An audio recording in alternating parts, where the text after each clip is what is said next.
자, 이번 시간 20년 지방구급 문제입니다. 첫 번째 시간인데, 문제가 너무 20년은 쉬웠던 것 같아요. 상당히 쉬웠습니다, 이번에는. 자, 작은 정부를 옹호하는 것은 물어보니까 작은 정부는 보다시피 이원론에 가까워야 되겠죠. 특히 신공무관리로는 결정과 집행을 분리한 다음에 결정은 정부가 하지만 집행은 민간에 넘기잖아. 그럼 이 집행을 뭐로 보겠다는 거야? 경영으로 보겠다는 거거든요. 자, 그래서 작은 정부니까 1번 틀렸죠. 행정권의 우호라 인정한 이론론은 대공황을 계기로 등장할 겁니다. 큰 정부고요. 2번도 마찬가지네. 경제공황을 극복하기 위해서 유들 정책이다. 그 다음 50년대 뭐가 등장한다? 복지 프로그램이 들어와요. 전부 다 큰 국가고 신공급관리론이 정부 실패한 다음에 다시 작은 정부로 돌리자는 거죠. 그치? 시장으로 넘겨라. 안 되면 시장 논리를 도입해서 성과 높여라. 답은 4번입니다. 자, 이것도 너무 쉬웠어요. 그냥 읽은 대로 그대로 읽으시면 돼요. 정부가 일단 민간이 만들었죠. 민간이 빌트 건설한 거야. 소유권을 바로 넘겼네. 준공과 동시에. 그럼 T가 바로 나와야 돼요. T가 나와야 되고 시설 운영권 획득한 다음에 자기가 운영을 했다면 O가 되겠지만 보다시피 정부에 임차를 줬구만. 임차 주고 그 기간 동안 임대료 받았네요. L이죠. 그래서 직접 운영권 가지고 운영했는지 아니면 수익이 안 되니까 운영권을 가지고 임대를 준 건지 임대 줬으니까 L 방식이 돼야 돼요. 이것도 뭐 그대로 읽으면 되는 거니까 어려운 문제는 아니었고 워낙 많이 나왔지 이것도요. 여러분 여기까지만 읽고 되게 오를 찍었을 거야. 틀리신 분은. 운영권이니까 그냥 안 읽고 그냥 오 하고 찍고 넘어갔을 거예요. 뒤에 밑에 또 있잖아. 운영권 가지고 직접 운영했는지 아니면 임대를 준 건지. 임대 줬기 때문에 L 방식이 돼야 됩니다. 세 번째입니다. 행정가치네요. 과정설의 반대말은 실체설이죠. 과정설은 주어가 뭐가 돼야 돼? 사익이 돼야 돼요. 전체 이익이 있는 게 아니라 사익이 하나하나 모여가지고 타협하면 뭐가 돼? 공익이 돼요. 그래서 과정설은 사익을 초월한 별도의 공익이란 없다. 사익이 서로 타협하고 합의한 게 뭐다? 공익이라는 거다. 롤스의 정의론 1원리가 평등한 자유의 원리, 2원리가 정당한 불평등의 원리예요. 충돌했을 때 자유가 먼저입니다. 롤스는 정치 자유를 제일 먼저 말한 분이고요. 이 정치 자유가 진짜 목적인데 경제 불평등이 심해지면 정치 자유가 깨지기 때문에 어느 정도의 경제 불평등을 해소해 달라는 겁니다. 그래야지 미국의 기본 원리인 자유 원리가 확립될 거니까 1원리가 먼저입니다. 그다음 파레토 최적은 효율성 가치예요. 다른 사람의 효용을 침해하지 않고 더 이상 개선이 불가능한 상태. 이게 파레토 최적이고 형평성의 가치가 아니라 효율성의 가치입니다. 역시 쉬운 문제였고 근대 이전의 합리성은 그 자체야 울음이었어. 그 자체가 울음 이거였는데 지금은 그게 아니라 베버 이후에는 합리성은 뭐다? 어떤 목적을 달성하기 위한 최선의 도구 개념이죠. 수단 관련된 개념이다. 다시 원래 합리성은 인간의 옳음, 이성 그 자체였어요. 근데 이전에는 그러다 베버 이후에는 이성 그 자체가 아니라 어떤 목적이 있고 이 목적을 달성하기 위한 최선의 수단의 개념으로 내려옵니다. 답은 3번이 틀렸습니다. 세행정학의 책을 거의 그대로 베껴서 낸 것 같아요. 문제 자체가요. 비시 분석은 모든 편익도 비용도 화폐로 바뀌잖아요. 이러니까 동종사업뿐만 아니라 이종사업도 비교가 됩니다. 분야가 다른 정책이나 프로그램이 이종사업이거든요. 전부 화폐로 바뀌니까 없다가 아니라 있다겠죠. 그 다음에 2번 봐봐. 정책 대안의 비용과 편익을 모두 현재 화폐 가치로 바꿔. 전부 수량으로 바뀌니까 사업이 달라도 비교될 수 있다는 겁니다. 또 장기 사업이 단기 사업이 아니라 장기 사업이니까 미래에 발생할 비용과 편익을 현재 시점으로 돌려줘야 돼요. 왜 시점이 달라버리면 가치가 달라질 거니까요. 이걸 할인한다고 그래요. 왜 미래 가치가 현재로 왔을 때는 그 가치가 작아질 거니까요. 그치? 현재 가치가 미래로 가면 이자가 생기잖아. 거꾸로 미래 가치가 현재로 와버리면 이자만큼 까줘야 될 거니까 할인이 되겠죠. 그래서 할인율이 적용되는 거 맞고요. 그 다음에 어쨌든 편익이 더 크다는 거는 그치? 뺐을 때는 0보다 더 크고 나눌 때는 1보다 더 크겠죠. 그래서 빼는 게 수년제 가치법, 나누는 게 비시 비율이지. 그래서 편익의 현재 가치가 비용의 현재 가치를 초과한다면은 당연히 수년제 가치는 0보다 클 수밖에 없는 거고 BC 비율은 1보다 클 수밖에 없죠. 편익이 더 클 거니까요. 답은 1번입니다. 쉬운 문제였어요, 이것도. 역시 마찬가지다. 1번 기억 틀렸죠? 만족 모형은 주관적 합리성이 들어와야 돼. 근본 결정과 지역 결정을 가르는 것은 만족 모형이 아니라 그 누굽니까? 이거는 호남 모형이잖아. 기억은 틀렸고요.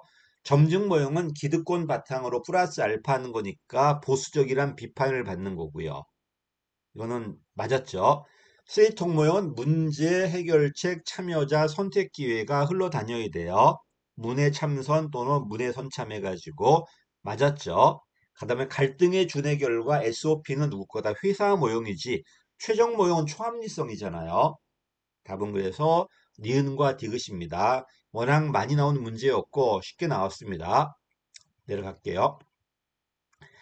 자, 또 하향이네요. 하향의 반대는 상향이겠죠. 하향은 최고 책임자가 주어가 돼야 돼. 이 사람이 결정하고 모든 상황별로 지침 만들어 내려주면은 밑에 실무자들은 지침대로 움직이는 거예요. 이게 하향이고 상향은 실무자가 주어가 돼야 되고 이 사람들이 뭘 하나 먼저 본 다음에 필요한 걸 줘야 되겠죠. 재량 달라는 거야, 지금.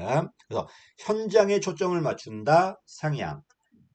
최고 책임자 초점 맞춘다 하향이에요. 일선 공무원들의 지식을 강조한다 상향. 그다음에 최고 책임자 리더십 강조하는 건 하향이에요. 하위직보다 고위직이 주도하는 게 하향이고요. 하위직에 재량 들어가는 게 상향이겠죠.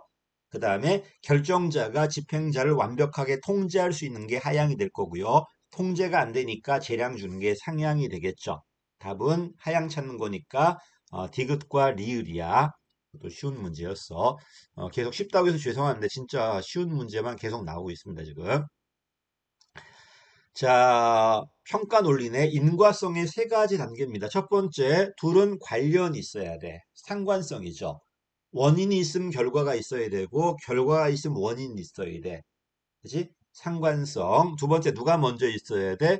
원인이 먼저 있어야 돼요. 원인 변수의 시간 선행성, 회귀성이지. 그 다음에 경쟁 가설의 배제야. Z 효과 지워줘야 돼요. 그래서 공동 변화, 상시 연결성, 상관성, 그 다음에 원인 변수의 시간 선행성, 그다음에 맨 마지막에 경쟁 가설의 배제 다 있어야 됩니다. 자, 기억은 맞았나요?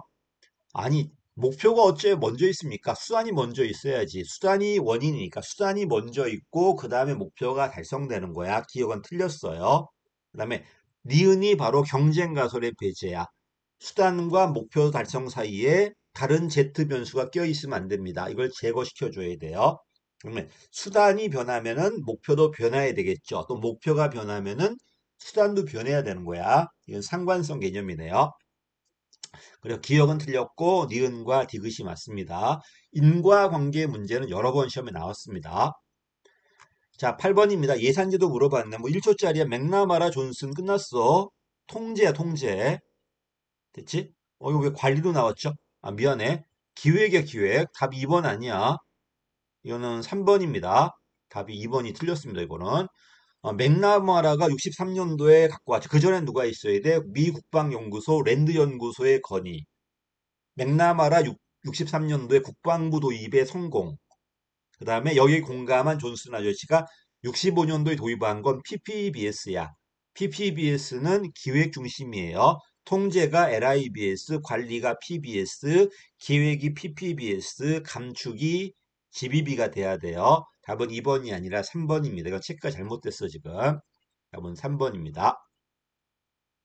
이러니까 예산제도도 알아야 되고 통관기라는 연결도 시켜야 돼. 통제가 LIBS 투입물이고요. 단위원가 계산에서 능률성과 효과성 내는 게 특히 능률성 내는 게 PBS. 그다음에 장기 플랜을 예산과 연계시켜서 사업 구조화시키는 게 PPBS. 답은 3번입니다. 9번입니다. 조세 지출. 조세 지출과 조세 지출 예산제도는 달라요.